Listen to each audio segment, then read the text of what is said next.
My pregnant daughter-in-law humiliated me in front of my own son, treating me like hired help instead of family. She banned me from their baby shower, called me a burden, and expected me to clean up after her like a servant.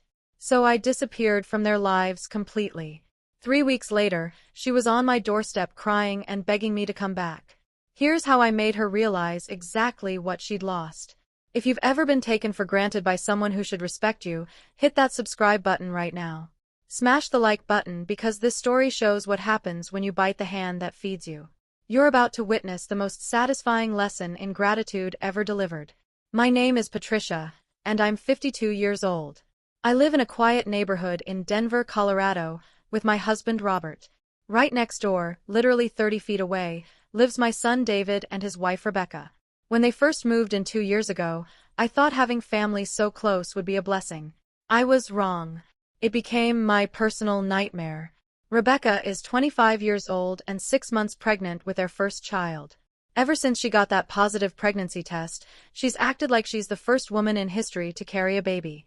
But this isn't just about typical pregnancy demands. This is about a woman who decided that being pregnant gives her the right to treat everyone around her like personal servants.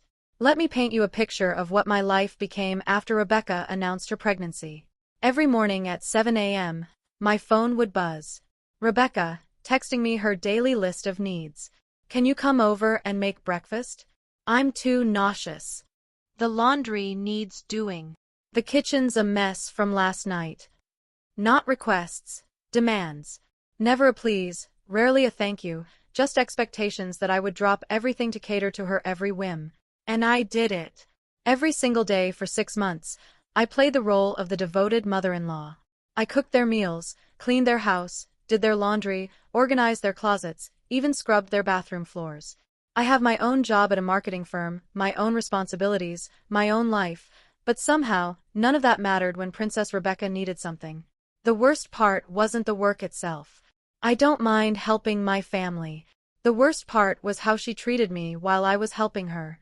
I'm standing in their kitchen at 6 p.m. on a Tuesday, having rushed over straight from work because Rebecca texted that she desperately needed dinner made. I'm cooking chicken Alfredo from scratch, my feet aching from a long day, still in my work clothes. Rebecca walks in, takes one look at what I'm preparing and says, "Oh, I don't really want pasta anymore. Can you make something else? Maybe that salmon dish you made last week." No acknowledgement that I'd already been cooking for an hour. No appreciation for the fact that I'd dropped everything to help her. Just a casual dismissal, like I was at a restaurant that had gotten her order wrong. When I suggested she could cook something herself if she wanted something different, her face transformed into this look of wounded innocence. "Patricia, I can barely stand for more than a few minutes. You know how hard pregnancy is." Pregnancy is hard. I know this because I've been pregnant too. Twice, actually. But somehow I managed to cook my own meals, clean my own house, and work full-time without turning my mother-in-law into unpaid domestic staff. But every time I felt frustrated, David would appear with that same rehearsed speech. "Mom, you know how difficult this is for her. The doctor says stress isn't good for the baby. Can't you just help out a little more?" A little more. As if 16 hours a week of free housework, cooking, and errands wasn't enough. As if my own needs, my own time, my own dignity didn't matter at all. The breaking point came 3 weeks ago, on a Saturday morning that started like any other. I was at their house, having spent 2 hours deep cleaning their bathroom because Rebecca said the smell of cleaning products made her sick, so obviously I needed to do it for her. I was exhausted, my knees hurt from scrubbing their shower, and I was looking forward to going home and relaxing. That's when David walked into the kitchen and casually mentioned they were hosting a gathering the next weekend. "It's not technically a baby shower," he said, loading the dishwasher that I had just finished filling.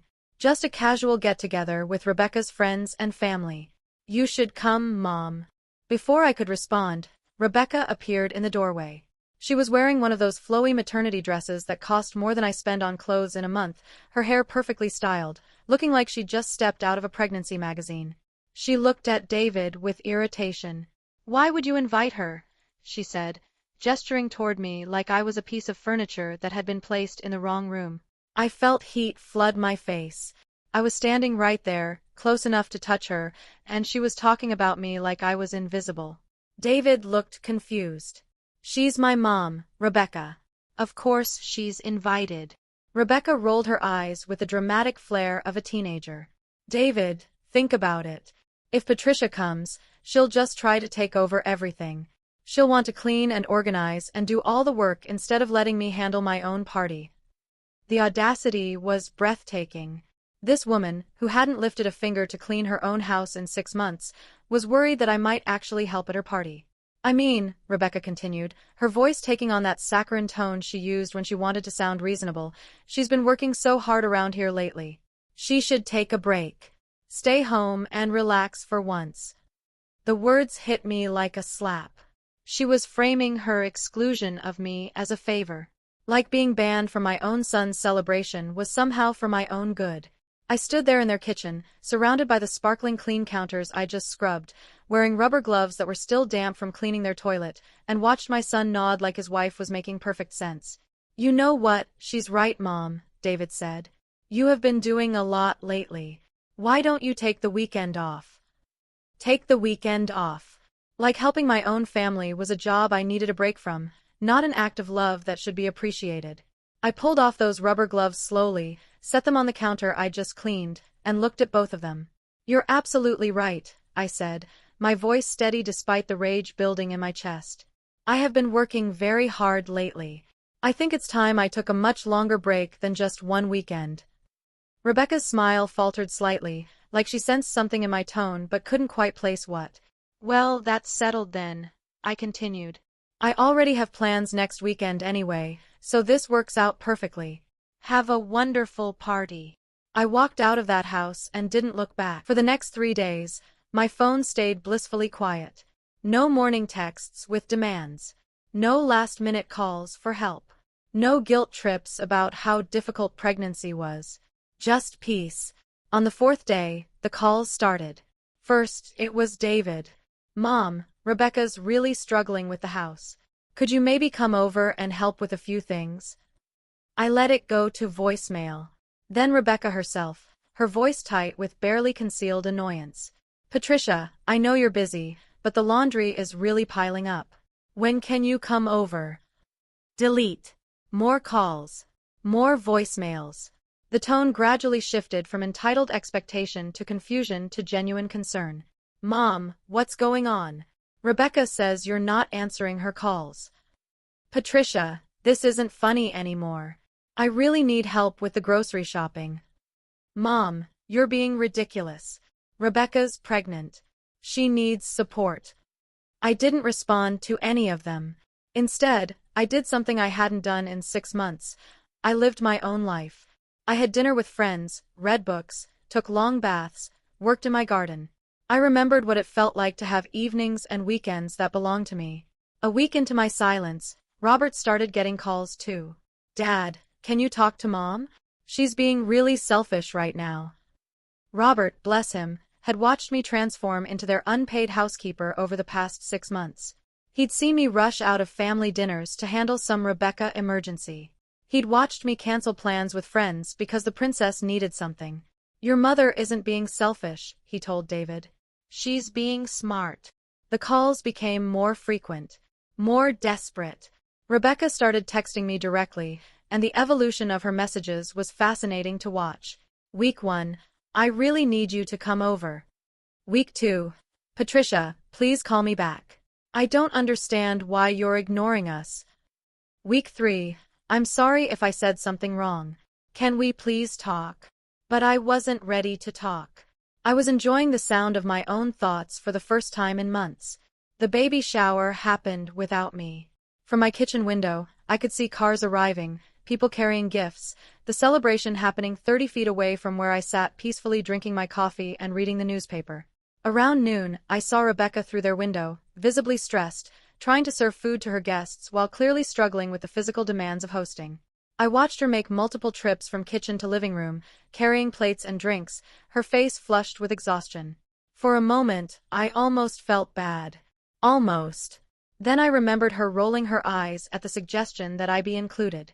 I remembered her talking about me like I wasn't there. I remembered months of being treated like hired help instead of family. I went back to my newspaper. The real turning point came 2.5 weeks into my silent treatment. I was in my front yard, watering my flower garden, when I saw David's car pull into their driveway. He got out, looking frazzled, and started pulling grocery bags from the trunk. Lots of grocery bags. Rebecca appeared at their front door, and even from a distance, I could see they were arguing. Her gestures were animated, desperate. His shoulders were slumped with exhaustion. That's when I realized what was happening. David had been picking up the slack.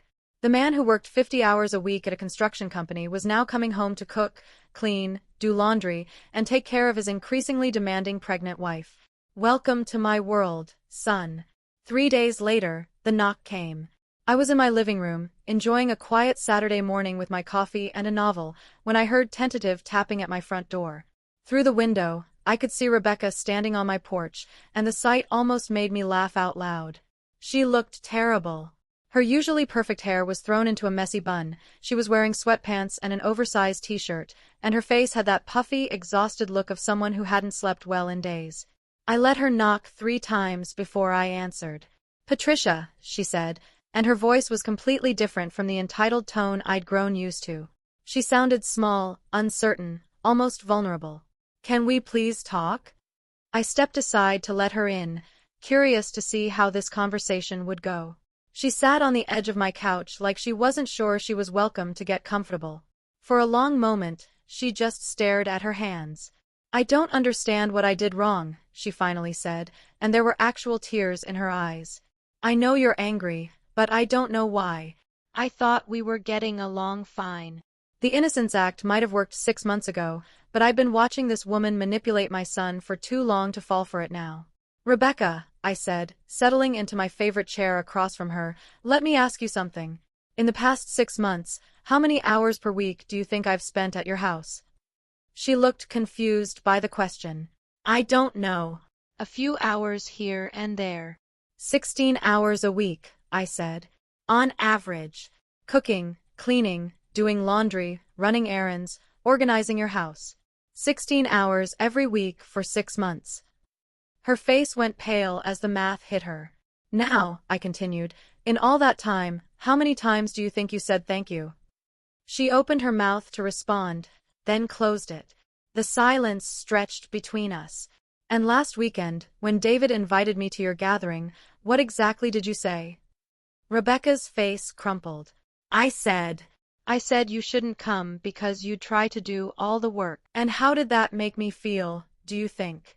Being excluded from my own son's celebration, in front of my own son, after spending 6 months cleaning your house for free." The tears started falling then, real tears that seemed to come from genuine remorse rather than manipulation. "I didn't mean it like that," she whispered. I've been so overwhelmed, and you were always there to help, and I guess I started taking it for granted." Taking it for granted. Finally, some honesty. "Rebecca," I said, my voice gentler now, "I love my son, and I want to love you too. I want to be excited about this baby and be part of this family. But I'm not your employee. I'm not your mother. I'm not responsible for running your household." She nodded, wiping her eyes with the back of her hand. "The past 3 weeks have been hell," she admitted. "David's been trying to do everything, but he's exhausted. The house is a disaster. I can barely keep up with basic things. I realized how much you were doing for us, and I realized I never once told you how grateful I was." It was the first real apology I'd heard from her in 6 months. "I'm sorry," she continued. "I'm really, really sorry. I was entitled and rude, and I treated you terribly. You didn't deserve any of that." I studied her face, looking for signs that this was just another manipulation tactic. But she looked genuinely devastated, genuinely remorseful. "I accept your apology," I said finally. "But things are going to be different going forward." Relief flooded her features. "Yes, absolutely. Whatever you want. I'm happy to help occasionally, as families should help each other. But I'm not your daily housekeeper. If you need help, you ask politely, and you say thank you. You treat me with the same respect you'd want from me." "Of course," she said quickly. "I understand completely. And," I continued, "if you ever speak about me like I'm not in the room again, if you ever treat me like hired help again, this conversation will be the last one we have." Are we clear? She nodded vigorously. Crystal clear. I promise. Over the next few weeks, Rebecca kept her word. When she needed help, she asked politely and expressed genuine gratitude. She started doing more for herself, even when it was difficult. Most importantly, she started treating me like family instead of staff. The baby was born 2 months later, a beautiful little girl they named Emma. Rebecca's labor was long and difficult, and I was there in the hospital, holding her hand, being the support system she needed. As I held my granddaughter for the first time, Rebecca looked at me with tears in her eyes. Thank you, she said, for everything. For helping us, for teaching me how to be better, for not giving up on us even when I didn't deserve your patience. It turns out that sometimes the best revenge isn't destruction, it's education. Sometimes making someone realize what they've lost is more powerful than any punishment you could devise. Rebecca learned that pregnancy doesn't give you the right to treat people badly. She learned that help is a gift, not an entitlement. And she learned that respect has to be earned, not demanded. As for me, I learned that setting boundaries isn't selfish, it's necessary. I learned that sometimes you have to stop enabling bad behavior to help someone become a better person. And I learned that the sweetest revenge of all is watching someone grow up and become worthy of the love you've been trying to give them all along. The most satisfying part wasn't watching Rebecca struggle without my help. It was watching her realize she'd been taking advantage of someone who only wanted to love and support her. Sometimes people need to lose something to understand its value. Have you ever had to teach someone a lesson about respect and gratitude? Share your story in the comments below. I read every single one. If this resonated with you, hit that subscribe button and ring the notification bell. Remember, you teach people how to treat you, and sometimes the best lesson is simply walking away. What's the most important boundary you've ever had to set?